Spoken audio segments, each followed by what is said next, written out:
The Art of Learning to Love Yourself by Natty on AO3. Read to you by Just a Lot of Trees. Part 3. Insanity in Pink. Summary. Ever since Eraserhead-san and Shinsou-san have entered Izuku's life, he's gotten a taste of healthy relationships and has started to avoid Katsuki and his toxicity as a result. The explosive boy has noticed and is angry. How dare Deku think he's superior and that he gets to ignore Katsuki? It's time to teach the nerd a lesson, one that he can't ignore.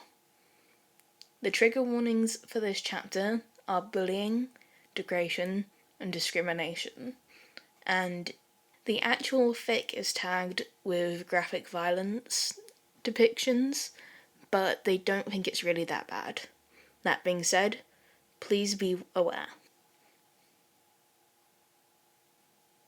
Izuku frequently gets walked home from school ever since the rooftop incident with Eraserhead-san.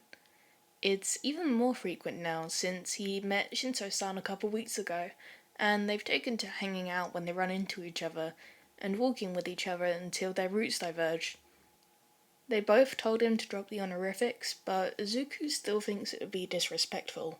He's also afraid of acknowledging their closeness, that once he does, they'll become like Katsuki, and he doesn't want to take that chance. The two haven't run into each other yet, but Izuku knows that it's bound to happen, and he absolutely can't wait for the day they do. He's told both Shinsou-san and Eraserhead-san about each other, and it's really just a matter of time. Today, though, is one of the rare times that Izuku finds himself walking home alone. It's nice to have people to talk to and all, but sometimes he just needs time alone to think.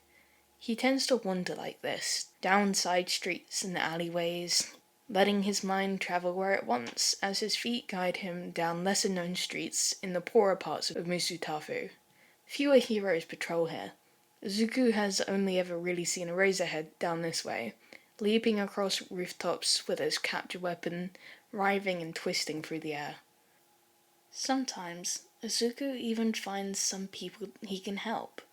Old people crossing the street, carrying heavy bags for a mother with their hands already full, acting as company to uncomfortable teens getting hit on by drunk men. It makes him feel good, useful, to be able to make a difference, even just for a couple people, to not be a Deku for once.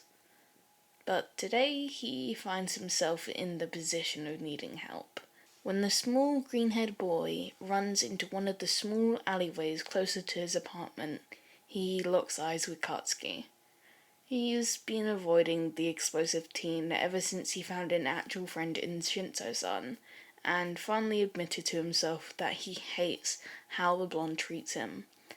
But now there's nowhere to run and hide, because the boy has already seen him. "Deku," he growls, hands popping with small explosions. He sets off small explosions in his palm to warm them up, or when he's feeling stressed / feeling strong emotions as a way of expression. Hero Analysis for the Future, Volume 7. And walking forward with bowed legs and a glare. Izuku is frozen in place, unable to move as Katsuki approaches. The blonde grabs his collar, sweet, burnt, but so sweet, wafting and agonizing curls from his hands, his sweaty hands so ready to ignite and pop, burn, and Izuku is shoved against the wall. "Ka-chan, you think you're fucking better than me, huh? You think you can ignore me like I'm beneath you? Know your damn place." The blonde gets in close, yelling in Izuku's face, uncaring about the spittle that flies from his yelling mouth.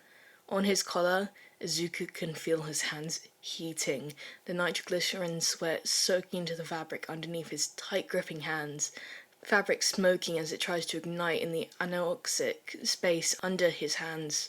Once Katsuki lets go, it'll all ignite at once, the sweat gathered and soaking into the stiff black collar of his school uniform. His hands sweat and heat up when he's angry, and Izuku can't do anything but struggle to breathe. You still haven't withdrawn your application from UA, have you, Deku? Do I need to remind you who you are? He sneers and backs his face away, unclenching his hands and allowing Izuku's collar to explode, burning concussive force right against Izuku's collarbones. Hot, stinging pain erupts, marking the boy's chest in sweet, sweet burns, blistering pink skin. But he doesn't let go. You're a rock on my path to greatness. No, not a rock. A pebble. One that I can kick down the road as I please. That's all you are. Got it, Deku? And this is the part where I kick you off the road. You're a damn side character, and this is where you disappear from my story. Quirkless freaks like you don't deserve to breathe the same air as me.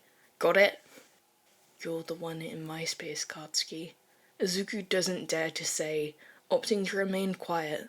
Not that he truly has any choice in the matter, given how hard it is to breathe around the lump and burning in his throat, making it impossible for any sound to escape aside from desperate panting.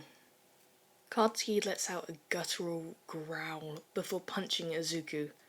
Right hook, as always. So predictable, Katsuki. It doesn't end there. Punches and explosions and kicks, fighting in a furious tempo. Count the beats, Izuku, the rhythm, the flow. Find a song that fits the rhythm, and find one that's slightly off. Fight back in the opposing flow and unbalance your opponent. Eraserhead-san said once.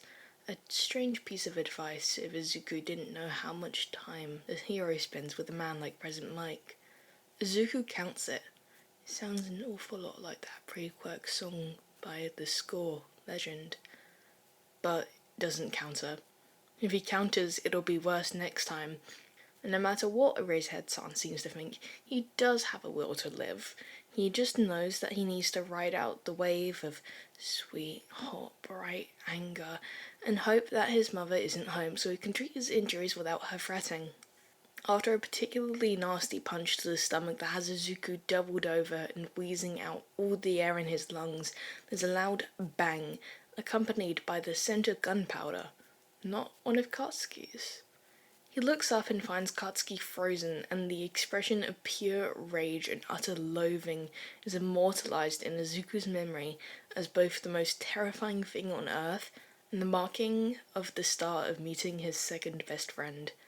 "Oh, my baby worked just how she was supposed to," comes an excited squeal from behind the raging blonde. "That paint won't wash out. I mixed it with permanent hair dye and Quirk tattoo ink. That'll sink right into your skin and hair." Katsuki has gone beyond any point of rage that Izuku has ever seen. He slowly pivots on his heels to look at the girl behind him, evidently so overcome with anger that he can't think of anything aside from just how he'll kill her. Once Katsuki is halfway around, Izuku can see the mess of pink splattered on his back, weighing down his hair and soaking his shirt.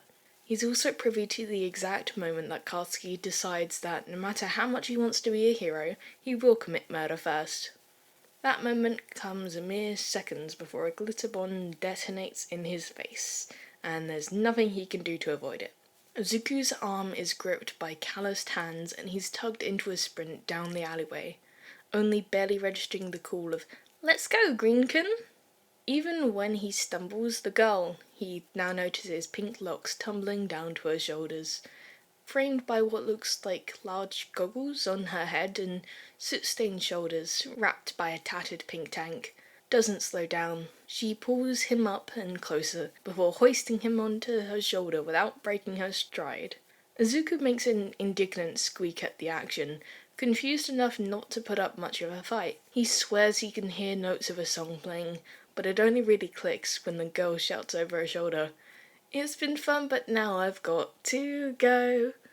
And the driving melody of the song starts to blast from the girl's backpack. That is what seems to be what knocks Katsuki out of his stupor, and the boy screams, launching himself forward with his quirk. But Izuku and the girl have made it out of the alleyway. They lose the blonde in the maze that the girl carries Izuku through, but he's only put down where they turn onto a main road. Here, even if Katsuki catches up to them, he can't do anything without witnesses. Pink hair fans out with the speed that the girl turns to Izuku, and she holds out a hand to him. Hatsume Mei, future CEO of Hatsume Industries, at your service, the girl introduces. Support engineer extraordinaire and UA applicant. Thanks for the opportunity to field test some of my babies, Greenkin. Izuku's mouth and hands flap as he tries to process what exactly just happened. It takes a minute, and the girl, Hatsume-san, eagerly makes eye contact with him as he buffers, keeping her hand out for him to shake. Midoriya Izuku? He's finally able to stutter out, taking Hatsume-san's hand and getting his arms shaken excitedly. Hero hopeful, I guess. Thanks for getting me away. I still don't know exactly what happened. It all happened so fast, but thanks? I'm not sure how Kachan's gonna react tomorrow, though. Oh, I just hit Blasty back there with 2 of my babies. They hadn't been field tested before. Of course, I've lab tested them before, but that's different. So it was a great opportunity.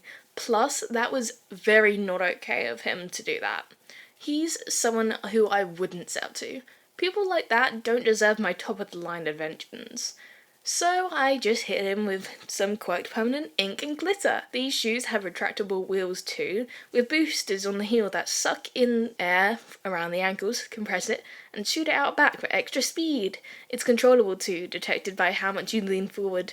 I designed it based off of the same concept as Segways, but with more zoom and easier to manage. Though some quirks would need special compensation, like mutant, or if the person already has an air compression quirk or other speed quirk, I'd need to work around that. Izuku can only stand there, hands still held by the excited girl, and wonder if this is how other people feel when he rambles about quirks to them. Speaking of, what's your quirk, Izukun? Can I call you that? I'm gonna call you that. Because now that you're my friend, I'm gonna have to make sure that you get some of my babies. At least in case you need help with Blasty later. Oh, Izuku says in the silence at her inquiry. I'm quirkless. He mumbles quietly in stark contrast to Hatsume-san's bright, bouncy voice. You don't have to be my friend if you don't want to. He's cut off before he can continue by an excited squeal. A blank slate? Oh, that's great, Izukun! I won't have to worry about any drawbacks when making gear for you. You said you're a hero hopeful, right? Izuku can only nod and the girl plows on. Great! I will supply you with whatever you need, because behind every great hero is a great support company. My tech will be better than anything else on the market, just you wait. You think I can be a hero? Even without a quirk? Izuku questions. No one, aside from Eraserhead-san or Shinsou-san, ever believed he could be a hero. And even then, those are recent.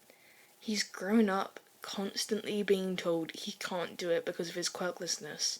But here, the third person this month, telling him that being quirkless doesn't matter, it really doesn't sink in. Quirks are just tools. Why would you need a quirk with my babies by your side? They function even better than quirks sometimes. Plus, these have no drawbacks that affect your health, and you can have multiple of them. It's gonna be easier for me to make babies for you too, because I don't need to account for a quirk interfering with the baby or for any drawbacks. Like I said, blank slate. This is gonna be a great partnership, Izukun. He can't help the welling of tears in his eyes, or the sudden stuffiness of his nose. Thank you, he sniffles, and he's tugged forward. Strong arms wrap around his shoulders, and a soot-stained hand pats his back between his shoulders. I'm not good with tears, but you're welcome. Most people don't cry when I tell them facts, but this is about Blasty, right? He called you that mean name. That's what made me want to sick my babies on him. Nothing is useless. From the smallest scrap wire to a big chunk of deformed metal, it all has its distinct uses. And humans? So many useful things about us. So complex and intricate, with a hydraulic venting system and run completely on other biofuel, held together with an internal skeletal structure and delicately arranged with precisely contained mush clumped around it. Engineering genius.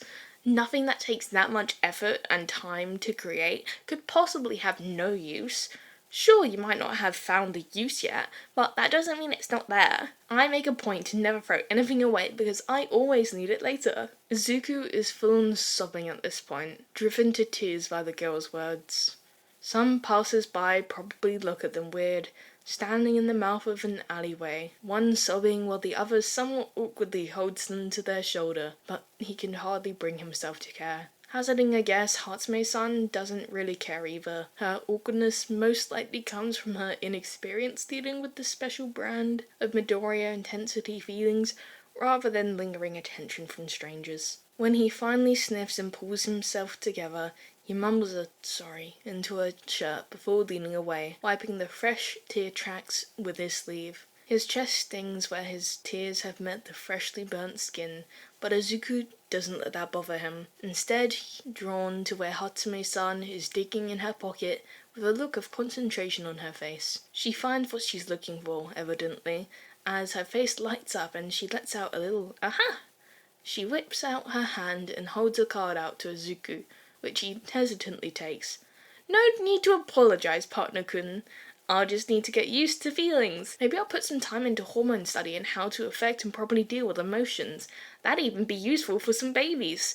Oh, I'm getting sidetracked again. That's my number. She gestures to the card now pinched between his fingers. A quick glance reveals Mei Hatsume, support engineer, in black bold letters and a phone number underneath. And don't you forget it. I do need to go home, but that doesn't give you an excuse to forget me. Also, don't be afraid to talk to your friends and give them my number if they need anything too. You hear, Izuku? Izuku huffs a wet laugh, wiping his face again, and pulling out his phone, starting to input her into his contacts. You got it, Hatsume-san. That's Mei-chan to you.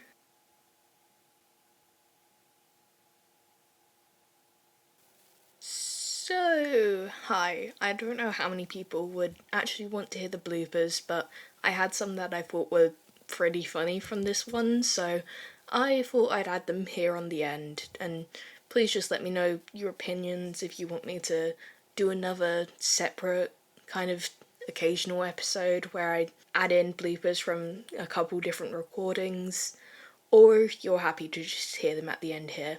Okay, hope you enjoy. But Izuku is shoved against the wall. Kaken. Oh my god. Kachan. Fuck. And no matter what Eraserhead-san seems to think, he does not...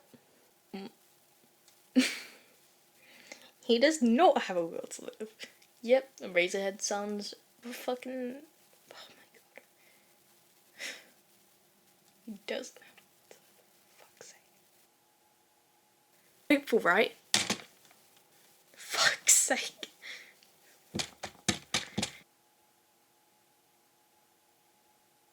No one, aside from Eraserhead-san... Sean.